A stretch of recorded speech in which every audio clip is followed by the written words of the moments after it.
भारत एकीकडे पाकिस्तानला चारी मुंड्या चित करण्याचा प्रयत्न करत असताना देशाचा प्रमुख विरोधी पक्ष असलेला काँग्रेस काय करतेय असा सवाल तुम्हाला पडला तर त्याचं उत्तर हेच आहे की काँग्रेस भारताच्या लष्करी सिद्धतेची भारताच्या पाकिस्तानला उत्तर देण्याची खिल्ली उडवतीये।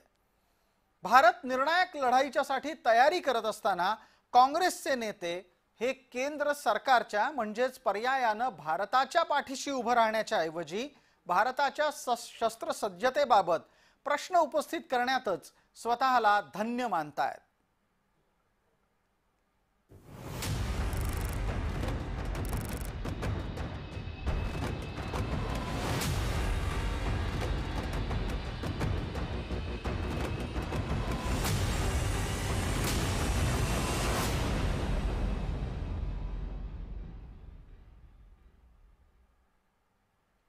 पंतप्रधान नरेंद्र मोदी यांच्या समोर निवडणूक लढणारे अजय राय हे आता वेगळ्याच कारणामुळे चर्चेत आले आहेत। वाराणसीतून नरेंद्र मोदींच्या विरोधामध्ये निवडणूक लढणाऱ्या अजय राय यांनी एक व्हिडिओ प्रसारित केला। त्यात त्यांनी खेळण्यातल्या एका विमानाला लिंबू मिरची लावली। त्यांचा हा अत्यंत प्रकार संतापजनकच म्हणावा लागेल। त्यांनी खेळण्यातल्या विमानाला लिंबू मिरची लावून भारताच्या संरक्षण सज्जतेलाच आव्हान दिलं। एका बाजूला चित्रामध्ये आपल्याला अजय राय तसं करताना दिसतायत तर दुसऱ्या बाजूला तुम्हाला प्रत्यक्ष विमानाला राजनाथ सिंग यांनी विकत घेण्यापूर्वी केलेली पूजा दिसते आहे। राजनाथ सिंग जेव्हा रशियामध्ये राफेल विमान विकत घ्यायला गेले होते तेव्हा त्यांनी भारतीय प्रथा परंपरा आणि श्रद्धेच्या नुसार राफेल विमानावर ओम काढला। कुंकवानं त्यांनी तिथं काही शक्ती सूचक चिन्ह सुद्धा काढली। त्यांनी विमानाच्या टायर खाली लिंबू ठेवलं तसंच विमानाच्या वरच्या भागावर नारळ आणि फुलं वाहून विमानाची पूजा केली। प्रत्यक्षात ही गोष्ट काही नवी नाही। जगभरामध्ये अनेकदा जेव्हा जेव्हा शस्त्रास्त्रांची खरेदी होते तेव्हा अनेक देशातल्या प्रथा परंपरांच्या अनुसार अशाच पद्धतीने त्या देशातल्या धार्मिक मान्यतेनुसार शस्त्रास्त्रांची पूजा होताना दिसते आहे। पण आता काँग्रेस याच सगळ्याची खिल्ली उडवते आहे। काय म्हणतायत अजय राय तेही पाहूयात आणि याच निमित्ताने राजनाथ सिंग यांनी भारताच्या संरक्षण सिद्धतेला तयार असण्याबाबत केलेलं वक्तव्य आपण पाहणार आहोत।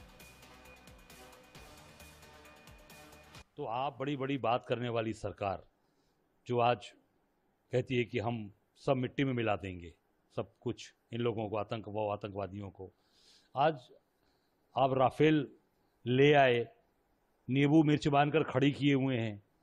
आपको याद होगा मैंने नहीं बांधा है, वो बांधा है इस केंद्र की सरकार ने बांधा है। रक्षा मंत्री ने नींबू मिर्च बांधकर खड़ा किया हुआ है। ये किस जो लाए हैं उसका उपयोग कब होगा? कब आतंकवादियों का सफाया होगा? कब आतंकवाद को बढ़ावा देने वाले लोगों को सफाया करेंगे? मैं इस मंच से देशवासियों को आश्वस्त करता हूं, घटना के मद्देनजर भारत सरकार वो हर कदम उठाएगी जो जरूरी और उपयुक्त होगा।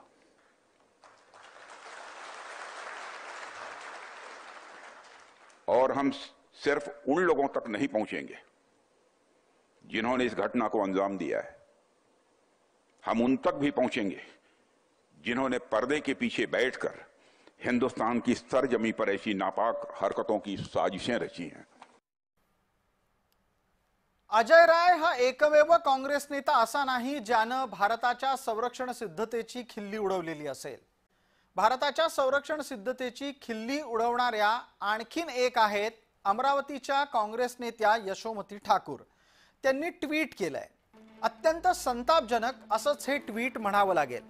यशोमती ठाकूर म्हणतायत की पाणी आणि यूट्यूबच जर बंद करायचं होतं तर 500 कोटीचं राफेल हे 1500 कोटींना विकत घेऊन फक्त लिंबू मिरची बांधण्याच्यासाठी ठेवलंय का असा प्रश्न यशोमती ठाकूर यांनीही समाज माध्यमामध्ये पोस्ट करत विचारला आहे।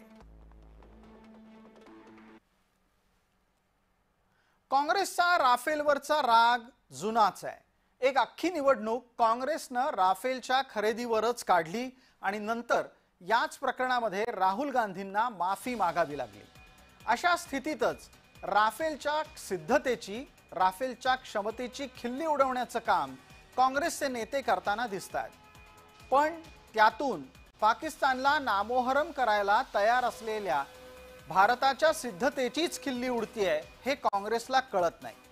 राफेल पाकिस्तानवर चढाई करण्यासाठी तयार असताना काँग्रेस मात्र वाकड्यात शिरतीये आणि काँग्रेसची ही देशविरोधी भूमिका अख्खी जनता डोळे उघडे ठेवून पाहते आहे। या काँग्रेसच्या पिलावळीला आणि राहुल गांधींना आता हा फरक कळायला लागलेला नाही की मोदींचा विरोध करता करता, भारतीय जनता पार्टीचा विरोध करता करता राहुल गांधी आणि काँग्रेसचे नेते आता देशाचा विरोध करायला लागलेले आहे। काँग्रेसचे नेते अजय राय यांनी आज एका राफेल विमानाच्या प्रतिकृतीला लिंबू आणि मिरच्या बांधल्या आणि राफेल विमानाचा अपमान केला। हा विरोध मोदीजींना नव्हे, हा विरोध भारतीय जनता पार्टीला नव्हे, तर हा विरोध या देशाला विरोध आहे हे देखील काँग्रेसवाल्यांना आता कळू नये, हे या देशाचं दुर्दैव आहे। एका बाजूला काँग्रेसचे नेते हे भारताच्या संरक्षण सिद्धतेला प्रश्नचिन्हांकित करत असताना स्वतः काय वागतायत त्याचा हा पुरावा पहा। कर्नाटकामध्ये पाकिस्तान्यांची हकालपट्टीच झाली नाही म्हणून तिथं भाजपाला मोर्चा काढावा लागलाय। कर्नाटकात काँग्रेसचं सरकार आहे आणि तिथं चक्क काँग्रेसनं देशविरोधी भूमिका घेतलेली आहे। देशभरातून एका विशिष्ट कालमर्यादेमध्ये पाकिस्तानच्या नागरिकांना हाकलून लावा असं मोदी सरकारनं सांगितलं, पण कर्नाटकच्या काँग्रेस सरकारला मात्र हे काही पटलेलं दिसत नाही। त्यांनी राज्यात असलेल्या पाकिस्तानच्या नागरिकांना हकललेलं नाही असं सांगत स्थानिक भाजपा नेतृत्वानं कर्नाटक काँग्रेसच्या सरकार विरोधात जोरदार निदर्शनं केली। भारत में जो बहुत दिन से पाकिस्तानी लोग यहाँ पर है, उनको देश छोड़ना होगा, तो इस आदेश का पालन कर्नाटक सरकार भी करना चाहिए। लेकिन अभी कर्नाटक सरकार सख्त रूप से एक्शन नहीं ले रहा, ऐसा समझ में आ रहा है। तो इसीलिए हमने आज सभी जिला केंद्र में डीसी के मिलकर हम सबको ये चाहते हैं कि जितने लोग पाकिस्तानी यहाँ पर बसे हैं उनको तुरंत देश से निकालने का कार्रवाई होना चाहिए।